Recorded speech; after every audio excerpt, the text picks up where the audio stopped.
ગાડીનો ડ્રાઈવર મહિલા ભગાડી જતા ફરિયાદ થરાદ તાલુકામાં 3 સંતાનોની માતા 3 મહિનાથી ગુમ। મહિલાના 3 સંતાનો પોતાની માતાની રાહ જોઈ રહ્યા છે। બનાસકાંઠા જિલ્લાના થરાદ પોલીસ સ્ટેશનમાં ગુમ થયાની અરજી વારંવાર આપવામાં આવેલી, પરંતુ હજુ સુધી યુવતીને પોલીસ સ્ટેશનમાં નિવેદન માટે લાવેલ નથી। યુવતીના માતા પિતાની વેદના કે મારી દીકરીને ગમે તે રીતે પોલીસ સ્ટેશનમાં હાજર કરો।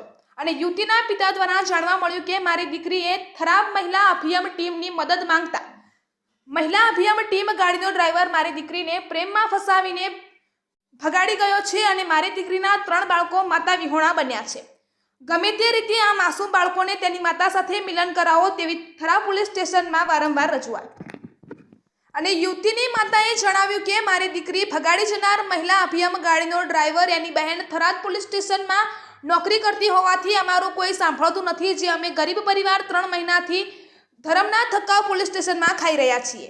અને યુવતીના માતા પિતાની એક જ વિનંતી કે મારી દીકરીને એકવાર અમારી સમક્ષ પોલીસ સ્ટેશનમાં નિવેદન માટે બોલાવવામાં આવે।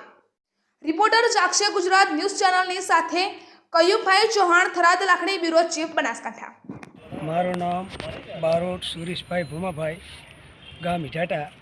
મારી ભત્રીજી રમીલાબેન હરદનભાઈ આજ 3 મહિના થવા આવેલ છે અને 29/12ની એક અરજી આપેલી, એના પછી 1/4ની અરજી આપેલી, એના પછી 1 તારીખ 4/1/2024ની અરજી આપેલી।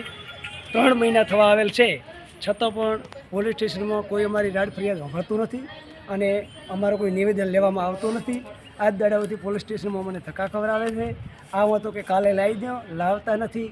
ઉપરથી એમનો રેકોર્ડિંગ સંભળાવે છે કે હવે આવશે નહીં। એટલે અમારી ખાસ એટલી વિનંતી છે કે અમારી છોકરી પોલીસ સ્ટેશનમાં લાવે અને અમારું રૂબરૂમાં નિવેદન લે, આટલી અમારી રાડ ફરિયાદ સાંભળે।